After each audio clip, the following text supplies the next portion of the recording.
ሰላም ሰላም ወደ አድማጮቻችን ይህ ያያ ስፖርት ነው። በአዲስ ፕሮግራም ተመልሰን መጥተናል። ስለ ብሪያን ኢምቦሞ ልናወራችሁ። ኢምቦሞ ምን አይነት ተጫዋች ነው? ምን አይነት ክህሎቶችስ አሉት? በማንቸስተር ዩናይትድ ቀጣዩ አንድሬ ታውሰንድ ወይስ ራፊኒያን ይተካል? አንድሬ ታውሰንድ በእንግሊዝ ፕሪሚየር ሊግ በእንግሊዝያን ፐርፎርማንስ ስታስታውሱት በጣም ክህሎት የነበረው በአንድ ወቅት የት ይደርሳል የተባለ ተጫዋች ነበር። ራፊኒያንም የሚመስል ባህሪ ያለው በባርሴሎና ራሱን አግኝቶ አሁን ለባላንዶር እጩዎች ውስጥ አንዱ የሆነው በስፔን ላሊጋ ጥሩ ብቃቱን እያሳየ የሚገኘውን ራፊኒያንስ አያስታውሰን? ከሁለቱ አንዱን በማንቸስተር ዩናይትድ ቤት ሆኖ ሊያሳየን የሚችልበት እድል አለ። ከሊድስ ዩናይትድ ራፊኒያ ምርጥ ብቃት የነበረው ተጫዋች ነበር።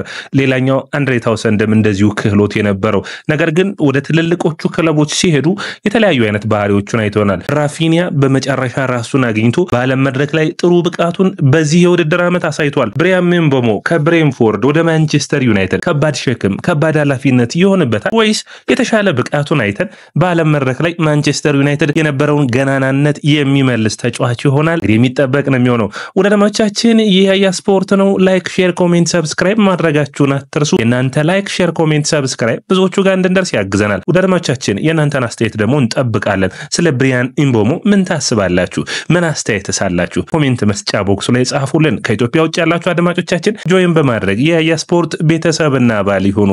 ቶሎ መረጃዎች የሚደርሷችሁ ይሆናል። እንግዲህ ወደ አድማጮቻችን በእያንዳንዱ መስፈርቶቻችን ይህንን ተጫዋች እናያለን። የዚህ የፕሮግራም ምንጫችን ፓይታጎሬስ ዌብሳይት ነው። እንግዲህ ከዛ ያገኟቸውን ባጭሩ የማቀርብላችሁ ይሆናል።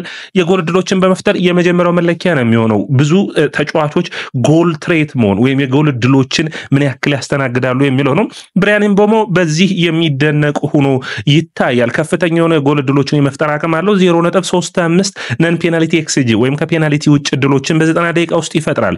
0.3ቶቹ ደግሞ ጎሎች የመሆን ዕድላቸው ሰፊ ነው። እኔ ግን ከነዚህ ሁሉ ዕድሎች ያስገረመኝ ሹት ኦን ታርጌት ነው። 51% ሹት ኦን ታርጌት አለው። ይህ የአጥቂ ቁጥር ነው ቢባል ማጋነን አይደለም። ከፍተኛ የሆነ ሹቶችን በመሞከርና ሹቶቹ ደግሞ የተሳኩ የመሆን ዕድላቸው ነው። ከሁለት ኳሶች አንዱ ወደ ግብ ጠባቂው ኦን ታርጌት የሚሞከር ነው። በዚህ ረገድ ካያችሁት ከሳካ ከኦሊሴ ከሳላ ሁሉ የተሻለ ነው። ነገር ግን እነሳካ ኦሊሴ በምን ይሻላሉ ካላችሁኝ ነን ፔናልቲ ኤክስጂውን ዕድሎችን በመፍጠር የተሻሉ ነው ይታያሉ። ነገር ግን አንድ ልብ ልትሉት የሚገባው በእነዚህ ማወዳደሪያዎች ብዙውን ጊዜ በሱ መስመር በቀኝ መስመር የሚጫወቱ ተጫዋቾች ሳካ፣ ኦሊሴ፣ ሳላ፣ ላሚን ያማል፣ ቸርኪን ልናነሳ እንችላለን። ነገር ግን እነዚህ ተጫዋቾች የሚጫወቱበት ቡድንና ብሪያን ኢምቦሞ የሚጫወቱበት ቡድን የተለያየ መሆኑን ልብ ልትሉት ይጠበቃል። ምክንያቱም እነሱ የሚጫወቱበት ቡድን ብዙውን ጊዜ ኳሶችን የሚቆጣጠር ነው። የብሪያን ኢምቦሞ ግን ብሬንፎርድ ነው፣ መሀል ሰፋሪ የእንግሊዝ ፕሪሚየር ሊግ ቡድን ነው። ኳሶችን ይዞ ብዙውን ጊዜ የሚቆይ ቡድን አይደለም። በፖሴሽን የሚበለጥ ነውና ብዙ ድሎችን ኳሶችን ካለማግኘት አንፃር የራሱ የሆነ ጥቅምና ጉዳቶችን የሚያጋጥሙ ይሆናል። ስለዚህ በነሳካ በነ ኦሊሴ በዚህ ረገድ ቢበለጥ ማንቸስተር ዩናይትድ ብዙ ድሎችን ብዙ ኳሶችን ሲይዝ ሲቆጣጠር ምን አይነት ድሎችን ያፈጥራል የምናየው ይሆናል። ሁለተኛው የሚሆነው የጎል ድሎችን ወይም ደግሞ አደጋ የሚሆኑ ድሎችን በመፍጠር በኩል ነው። ብሪያን ኢምቦሞ በዚህ በኩል በጨዋታ ውስጥ 74 ኳሶችን ይነካል። ሳላህን ካያችሁት 80 ነው የሚሆነው። ሳላህ የተሻለ ነው ከሱ ምንም ጥያቄ የለውም። ነገር ግን አሁን ባለበት የእድሜ ሬንጅና አሁን ባለበት ሳላ ባለበት ፐርፎርማንስ ማለት ነው ከሌሎች ተጫዋቾች ግን የተሻለ ሆኖ ይታያል። ከነሳካ ከነ ኦሊሴ ኳሶችን ሹት በማድረግ የተሻለ ሆኖ ይታያል። በተለይ ደግሞ ምን ይለያል ካላችሁ ከሳካና ከኦሊሴ አንፃር ቀኝ እግሩ በጣም ጠንካራ ሹቶችን ማድረግ የሚችል ነው። በግራውም በቀኝ እግሩም ጥሩ የሆኑ ሹቶችን የማድረግ አቅም አለው።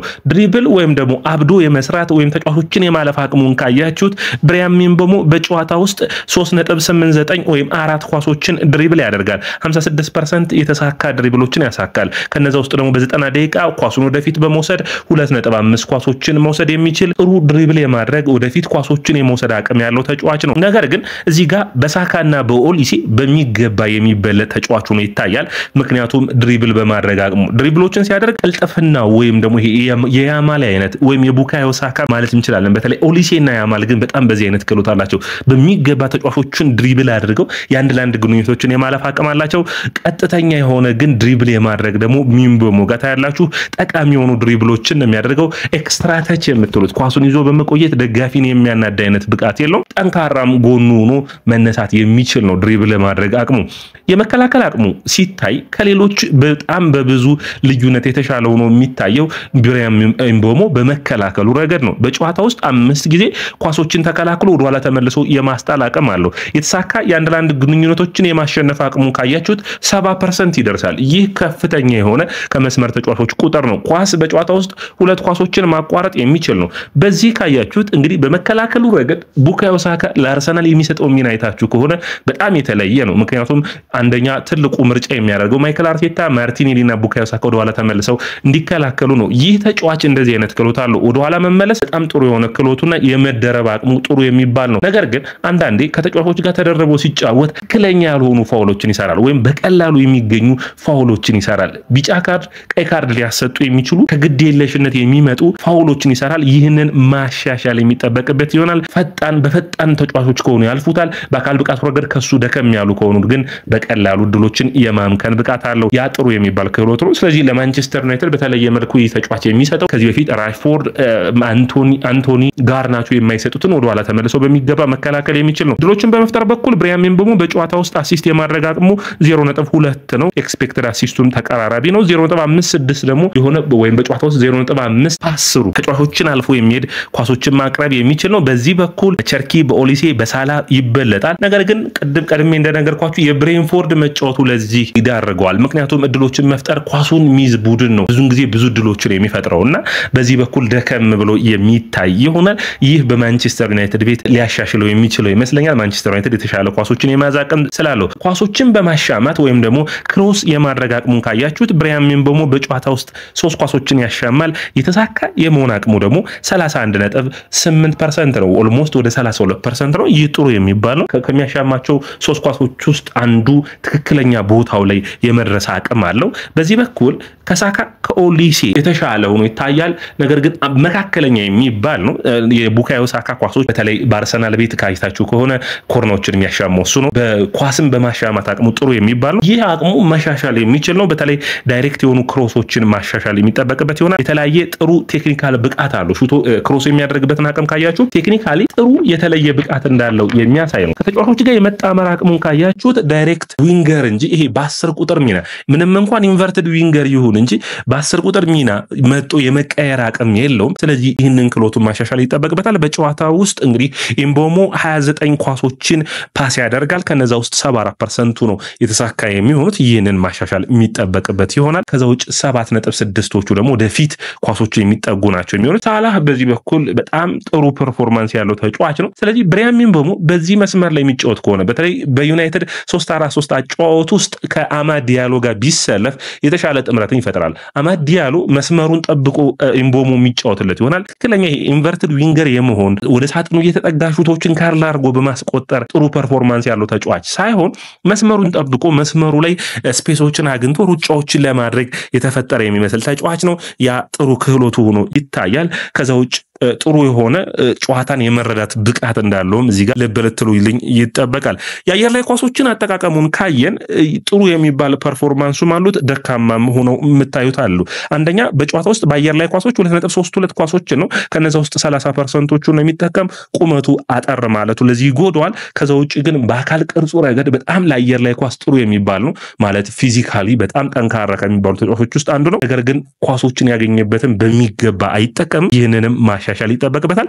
በረጅም ኳስ በማቃበል አቅሙ ካያችሁት በጨዋታ ውስጥ ኦልሞስት 1.6 ኳሶችን ረጅም ኳሶችን ያቃብላል በተሳካ የሚባለው 54% ነው ከነዛ ውስጥ ደግሞ በትክክል ሁኔታውን ጠብቆ የሚሄዱ ወይም ደግሞ ረጃጅም ኳሶችን አቃብሏቸው በአማካኝ የሚሄድበት ሜትር ርቀቱን ካያችሁት 16.49 ሆኖ ይታያል ጥሩ የሚባል ነው ነገር ግን በዚህ በኩል በነሳካ በነኦሊሴ በብዙዎቹ የሚበለጥ ነው ይታያል በማንቸስተር ዩናይትድ ቤት ከመጣ ይህንን አቅሙን ማሻሻል ይጠበቅበታል ስለዚህ ወደ አድማቻችን ጠቅለል አድርገን እንግዲህ ያለው ሁኔታ በማንቸስተር ዩናይትድ ቤት ቢመጣ ምን ነገሮችን ያሳያል ካል እንግዲህ በብሬንፎርድ የ4-2-3-1ን የኢንቨርትድ ዊንገርነት ሚና በመተው ወደ ማንቸስተር ዩናይትድ ሲመጣ በ3-4-3 ነው የሚጫወቱት። በማንቸስተር ዩናይትድ ኢንቨርትድ ዊንገር ሆኖ የ10 ቁጥር ሚናውን በቀኝ በኩል ይዞ የሚጫወት ይሆናል። ስለዚህ ማንቸስተር ዩናይትድ ከብሪያን ሚንቦሞ ጋር የሚያሰልፈው የቀኝ ተመላላሹ ተጫዋች በጣም ወሳኝ ነው። ለምሳሌ ተጫዋች ከአማድ ዲያሎ ጋር የሚሰለፍ ከሆነ ስፔሶችን በማሸነፍ ረገድ በጣም ጥሩ ነው። ስፔሶችን የሚያይበት መንገድ አማድ 10 ቁጥር ሚናውን ይይዝና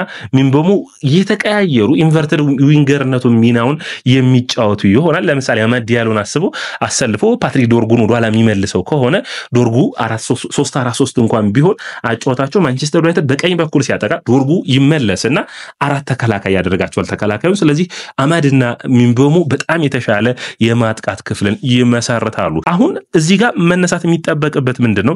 ዩናይትድ በዚህኛው መስመር ላይ አስፈሪ የመሆን እድል ይኖረዋል። በተለይ በመልሶ ማጥቃት ትልልቅ ቡድኖችን በሚጫወቱበት ጊዜ ብሪያን ሚንቦሞና ማቲያስ ኩኛ የተለየ ዩናይትድን ሁለቱን መስመሮች ሁለቱን ፍላንኮች በሚገባ ፐርፎርም ሊያደርጉ የሚችሉና የተሻለ ብቃታቸውን ሊያወጡ የሚችሉበት ነው የሚሆኑት። በአጠቃላይ በመጨረሻ እንጠቅልለውና ሐሳቡን ብሪያን ሚንቦሞ በማንቸስተር ዩናይትድ ምን ነገር ያጋጥመዋል ነው። አንደኛ ምንም ጥያቄ የለውም ምርጥ ተጫዋች ነው። ለብሪያን ሚንቦሞ ማንቸስተር ዩናይትድ የሚያወጣው ገንዘብ ወሳኝ ነው። 90 ሚሊዮን ፓውንድ 100 ሚሊዮን ፓውንድ የሚወጣበት አይደለም። ስለዚህ ጫናዎች ቀንሰው 60 ሚሊዮን ፓውንድ ቢመጣ ከማቲያስ ኩኛ ጋር ባለው ፐርፎርማንስ ጥሩ የሚባል ነው። በአሁኑ በዘመናዊ እግር ኳስ ውስጥ 60 ሚሊዮን ፓውንድ ለመካከለኛ ተጫዋች የምታወጡት ነው። ስለዚህ ዩናይትድ ይህንን አይነት ቁማር የሚቆምር ይሆናል። ዩናይትድ ይህንን ተጫዋች በጣም ምርጥ ነው ዩናይትድን የመለወጥ ብቃት ሊኖረው ይችላል። በአማካይ ደግሞ ወርዶ የምታዩት አይነት ተጫዋች አይሆንም። ስለዚህ ዩናይትድ ከዚህ በፊት ሳንቾ አንቶኒ ላይ የወሰደውን አይነት ሳይሆን በእንግሊዝ ፕሪሚየር ሊግ ላይ የተረጋገጠ አትሊስት የሆነ ያክል አውትፑቶችን ማምጣት የሚችል በእንግሊዝ ፕሪሚየር ሊግ 20 ጎሎችን ያስቆጠረ በውድድር ዓመቱ ባለፉት ዓመታቶች በብሬንፎርድ ምርጥ ብቃቱን ያሳየ ተጫዋች ስለሆነ ለዩናይትድ ጥሩ ይሆናል።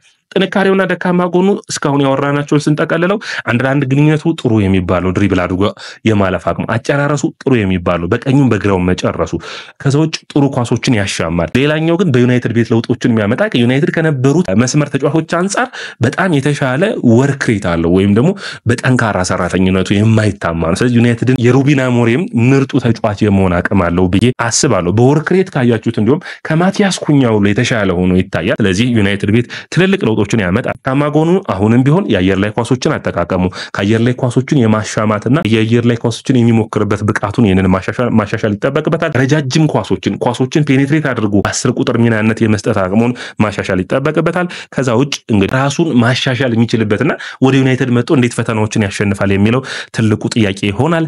በአውሮፓ ቻምፒዮንስ ሊግ ላይ ራሱን ፕሩቭን ያደረገ ተጫዋች አይደለም። ለምሳሌ ሳላ፣ ሳካ፣ ኦሊሴ፣ ያማል እነዚህ ተጫዋቾች በአውሮፓ መድረኮች ላይ ምርጥ ብቃታቸውን አሳይቷል። ስለዚህ ሚንቦሞ በቻምፒዮንስ ሊጉ ላይ ወይም ደግሞ በአውሮፓ መድረኮች ላይ ዩናይትድን እንዴት አድርጎ በሚቀጥሉት ዓመታቶች ይወክላል የምናየው ይሆናል። ነገር ግን ዩናይትድን ምርጫው ማድረጉ በእንግሊዝ ፕሪሚየር ሊግ ላይ አይተነዋልና ይህንን ድንቅ ብቃቱን በአውሮፓ መድረክ ላይ ያሳያል ብዬ አስባለሁ። አጠቃላይ ስለ ብሪያን ሚንቦሞ ያወራናችሁ አዳዲስ መረጃዎች ይህንን ይመስላሉ።